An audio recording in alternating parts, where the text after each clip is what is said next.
Hello everyone, কেমিওলজির আজকের ক্লাসে সবাইকে স্বাগত। তো আজকে আমরা দ্রাব্যতা গুণফল সম্পর্কে জানবো।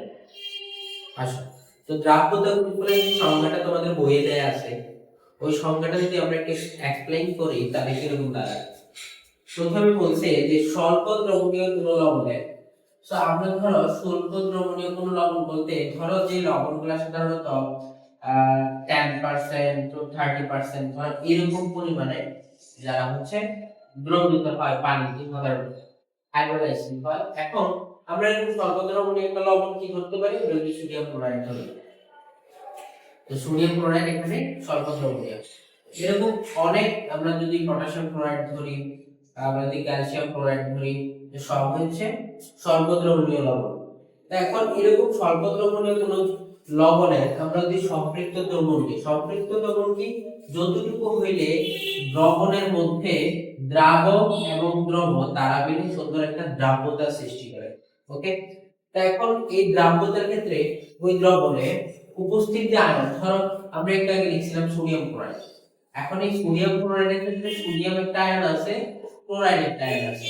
সো এরকম যে কোনো আয়ন, ধরো sodium chloride, potassium chloride, calcium chloride এরকম, এবং তাদের মোলার ঘনমাত্রা ঘাত গুণফল। দেখো তাদের মোলার ঘনমাত্রা কি, ধরো এখানে যেহেতু দুজনের সমানভাবে যোজনী এবং দেওয়াল সংখ্যা দেখাচ্ছে, তো একজন প্লাস ওয়ান একজন মাইনাস ওয়ান বা দুজনই সেম, সো যার কারণে তাদের মোলার ঘনমাত্রা দুজনের এক মোল করে হচ্ছে ওয়ান মোল। সো ওরও ওয়ান মোল, ওরও ওয়ান মোল, তার মানে এখানে এদের যে মোলার ঘনমাত্রাটা এটা সর্বাধিক ওয়ান মোল দেয়া আছে, ওয়ান মোল। সো এই ওয়ান মোল যেটা, সেটার ঘাত সহ তুমি যদি ঘাত দেখো, তো এইটা যদি এক ধরো, এটা যদি দ্রাব্যতা এক ধরো, সলিবিলিটি এক ধরলে এটার দ্রাব্যতা s, সো এদের দুইজনের সলিবিলিটি হচ্ছে s, এবং তুমি যদি এদের মোলার ঘনমাত্রা দেখো তাহলে এক মোল, তাহলে 1s লিখতে পারি।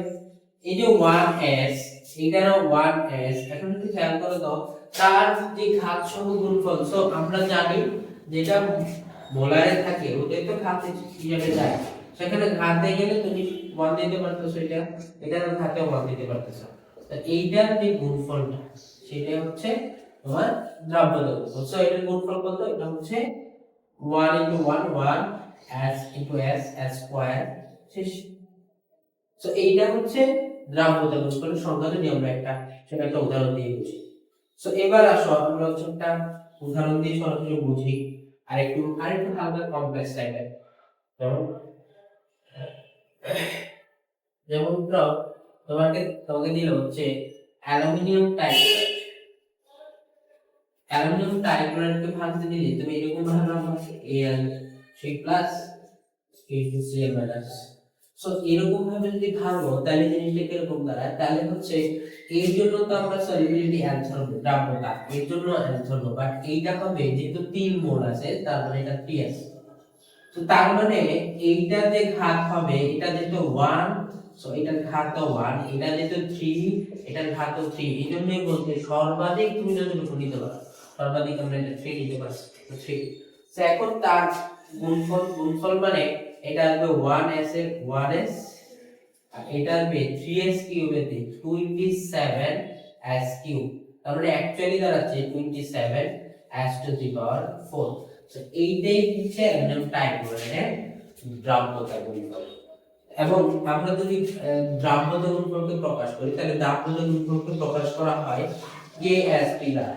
KSP, SP মানে কি, SP মানে হচ্ছে সলিবিলিটি প্রোডাক্ট। সো একটা হচ্ছে সলিবিলিটি প্রোডাক্ট, পরবর্তীতে আমরা আরেকটা জিনিস জানবো, সেটা হচ্ছে KIP, যেটা হচ্ছে আয়নিক প্রোডাক্ট। তো আমরা যদি একটা ম্যাথ দেখি যে কিভাবে দ্রাব্যতা গুণফল বের করা হয়। ধরো তোমাকে একটা পাত্র দেওয়া হলো যেখানে হচ্ছে 1 × 10⁵ মোলের একটা সলিউশন, মোলার, যেটা হচ্ছে ধর 40 মিলিলিটার, দেন সাথে হচ্ছে তোমাকে যোগটা দিলে হচ্ছে অ্যালুমিনিয়াম সালফেট। এইটার কেসপি বের করতে হবে। এখন যদি এটার কেসপি বের করতে যাও, তাহলে Ksp of aluminium sulphate equals to, দেখো এইটাতে তুমি যদি দেখো তো অ্যালুমিনিয়াম সালফেটকে আমরা যদি ভাগ করি তাহলে কিরকম ভাগ করতে পারি, সেটা হচ্ছে ভাঙলে aluminium 3 plus plus sulphate 2 minus. এখন এখানে যদি একটু খেয়াল করো তাহলে দেখবা যে অ্যালুমিনিয়াম 3 প্লাস যেটা এটা আছে 2 মোল, আর সালফেট যেটা সেটা আছে 3 মোল। তার মানে আমরা যদি এর ও মানে অ্যালুমিনিয়াম এবং সালফেট দুজনেরই দ্রাবকতা আমরা অ্যাল ধরি তাহলে আমরা এটা লিখতে পারি 2s আর এটা লিখতে পারি 3s। সো এখন তাদের সর্বোচ্চ আমরা যদি ঘাত দেই, সর্বোচ্চ যে মোলার ঘনমাত্রার ঘাত সেটা হবে 2 আর এটা হবে 3 এবং তাদের গুণফলকে আমরা বলি দ্রাব্যতা গুণফল। সো গুণফল করলে আসে, তুমি হিসাব করে দেখবা যে 108 5, তাই না? সো এই যে 108 5 তার মানে 108 এর সাথে হচ্ছে s এর মান বসাবো 1 * 10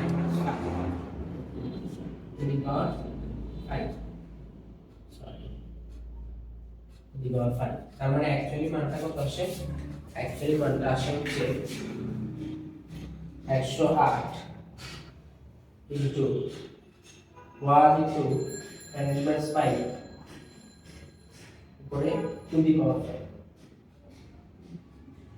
তার মানে অ্যাকচুয়ালি মানটা আসছে 1.08 into 10⁻23। এটা হচ্ছে দ্রাবকতা। ওকে।